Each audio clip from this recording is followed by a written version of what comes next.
Employable has been an event long in the making for our team, and the aim of the event is really to encourage our final year undergraduate students as they prepare for graduation and beyond. The event has been a mixture of workshops and culminating this evening in a sit-down 2-course dinner with tea and coffee, where we have had a range of our employers.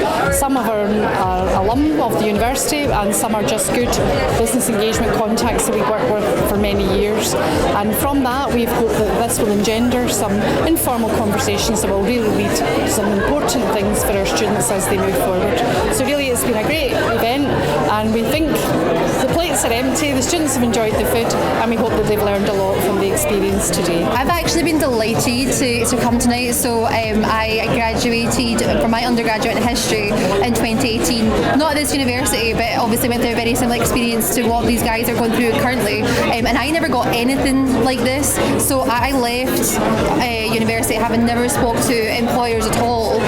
I didn't know what I wanted to do at all, which is another reason I'm here tonight as well, because I love supporting and showing people that young professionals do exist and that I have been through it, and you can get somewhere you want to be, and if I can support some guys along the way, I am absolutely happy to do so. It's quite daunting, but actually a lot more pleasant than I thought it was going to be. I think it's nice to actually speak to people as human beings and not potential employers and people to be scared of, and just to actually learn from their experience and their stories, and even just have general chit chat, which is nice. It's great to see actually the students get this opportunity to actually speak to employers, and I think for me, I never had that opportunity when I was here, and I actually fumbled my way around and worked out what worked well and what didn't. And so actually being able to talk to students and say, look, your university experience, not just your degree, but the clubs that you've been involved with, the societies that you've been, the activities that you do, your work and how you manage all of that can actually make a big difference to your career. And actually, especially those first employment opportunities, actually sitting in front of interviews and saying, I did this at university as well as studying my degree. I was the treasurer of a society, and I had to organise money, or I had to take a trip, and I had to organise a trip for everybody on it.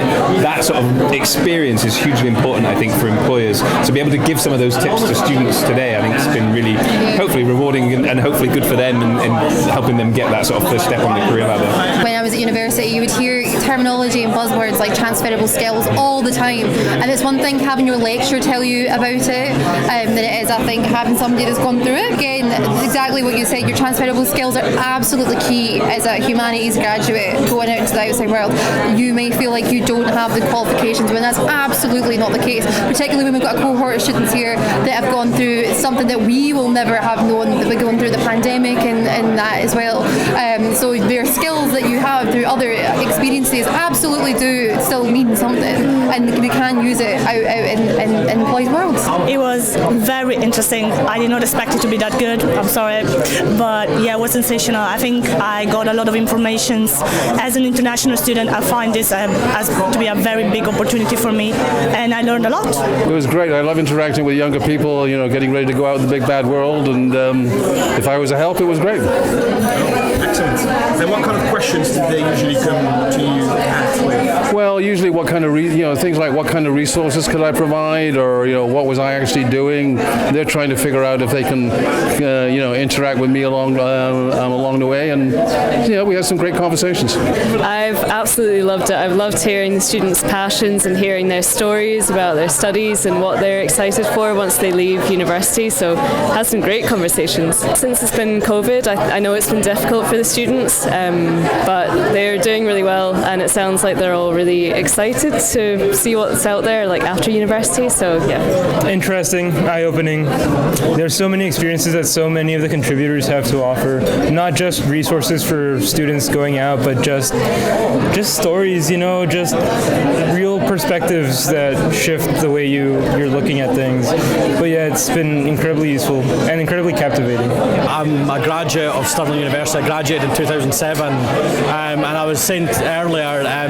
I think these sort of events are amazing for preparing students. Graduates nowadays coming into the workplace are so much more switched on when I was leaving university, and I think it's a testament to the university for doing these sort of events. I'm thoroughly enjoying myself. There's a wide range of really valuable expertise. It's really nice to meet so many people. I was an earlier politics degree. I liked politics, and I thought I would want to focus more on journalism. So at the moment, I'm just doing journalism, but it's very good. I like it very much. We have a great members of staff here, and the teaching staff is incredible. What we used to have and what we have now, they give their best to us, and they bring all the experience and the knowledge that we need to get into the industry. It's just incredible, and they are very helpful. They are there for us every day, every week. The question for her? Yes. So if you look back on your career, what was the most challenging moment, and how did you overcome it? Come on, give it your best. No matter how difficult a situation is or was during my career, it was always a case of just break it down into small pieces. Stop the worry and give it your best. Never ever shirk a challenge. Dinner dates. Yeah, they've been good. Learning about opportunities we wouldn't have heard of otherwise, and meeting people we would have had no opportunity to meet before. We're a publisher based in Stirling who specialises in non-fiction books, and we're delighted to be here today to encourage students to be involved in the arts and humanities, whether it be the literary arts and humanities or other aspects of the field. It's lovely to see people who are just starting out on their career journeys, considering things like publishing and all the different things surrounding it, all the different things like taking videos and history and so many things around it. We've been really inspired today to be here to find out all people's stories, haven't we? Yeah, I'm absolutely delighted to see people from so many different disciplines who are considering their next move in their career. The beauty of an arts and humanities degree, of course, is it's so adaptable. The most important message that I wanted to share today is this idea that often when we're just starting out in our careers, we feel like we're always waiting for life to start. We feel like we're in the waiting room. And I wanted to reassure everyone attending that actually that feeling never goes away. Not because there's no joy in life. In fact, life is full of joy. But because you never really arrive at a destination. It's all about whether you're looking after you and your health, whether you're pursuing your passions, whether you're able to be kind to yourself and others. These are the things that will help you find your purpose and lead to a fulfilling career and a really joyful life.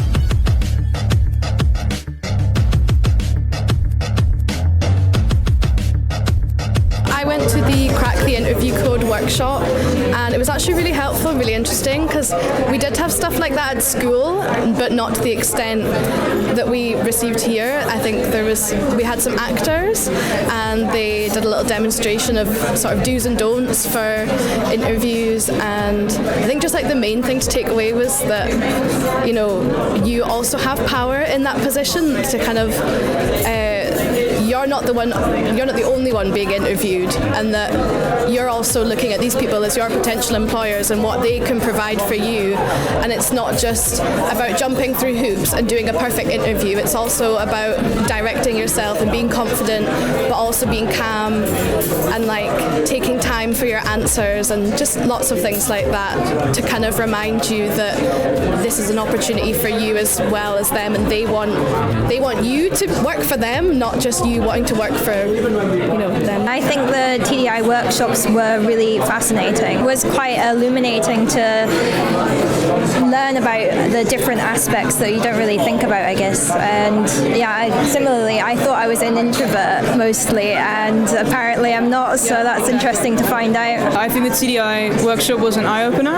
I learned a lot about the way that I think, the way that my brain works that I didn't know. I found it very interesting. I got to know a little bit more about myself just through different scenarios that we were given, and I got to realize that I was actually more of an extrovert, that I feel more than I think, and just things like that actually help you choose what kind of career you're more suited to and how you would actually act in that career. Was your day? Excellent, very good. I've enjoyed that a lot. Today? I've enjoyed the dinner, I enjoyed meeting new people, I enjoyed your course, Be Your Own Boss. That was brilliant, so very happy with it. today we've played this game at the final year conference, and the point of the game was to come up with a business idea and make a plan, a 3-year plan for it, and it was both interesting and very giving experience. For me, it was great because I have had a small business during the COVID lockdown, so it was interesting to see more on like a kind of corporate scale, on a larger scale, and in terms of like franchising, it kind of got me thinking bigger picture. Obviously, I would stay very local with my business. You have a startup. Yeah. You have a bit of experience around it. Today you came to the Be Your Boss workshop. Do you feel like you've learned some new things? Definitely. I think it's got me into thinking also in terms of working as a team. It's just been a venture previously with my sister and I, as you can kind of understand with family arrangements. Normally it's always a boss without having to have a boss necessarily said. I did take over a lot of that. That was also almost all me. So it was interesting working more as a team on a more kind of shared aspect. And I think as well, just having like a different idea altogether. It was a very different market. It was Oliver's idea as well that kind of initially started up our mini business. So it was quite interesting taking that was completely different and then working with him on that collaboratively. Yeah, it was fun. Also, it made you understand that a business idea is just a business idea, and then it's a lot of work behind it as well. To everything that goes on within 3 years seems like it's a lot, but if you have a good idea, anything's possible, it seems. I really liked it. I'm studying film and media, so I've never really been into like business economics, stuff like that, but I always wanted to try, I always wanted to look into that because I didn't actually know before this, like, what is the approach if you have an idea, what do you do after? And we found that out today, and I thought it was really interesting. It's really good. Alex, Be Your Boss? I thought it was great. I had a lot of really competent and like real life things that you would need to think about to start your own business, and it was a fun and interactive way to do so. Yeah, and it was a lot in a short amount of time, but it went quickly. It went quickly. I mostly enjoyed the workshop with the business. I didn't expect it, but I very much enjoyed it. Whenever I come in contact with the Humanities faculty here at the University of Stirling, my impression is always the same, that this is a place that puts in more energy, goes above and beyond for its students in order to offer them opportunities that will give them the best start in their careers, help them to find their purpose. I really haven't come across an academic institution in my work that takes this approach. This is not by any means just doing the bare minimum. This is an employability team, this is a faculty that is constantly pushing the boundaries as to what does preparing students for the workplace mean? How does well-being and entrepreneurship play a role in that? How can we improve people's soft skills, their emotional intelligence, and how can we essentially just give them the best start in a very uncertain labour market?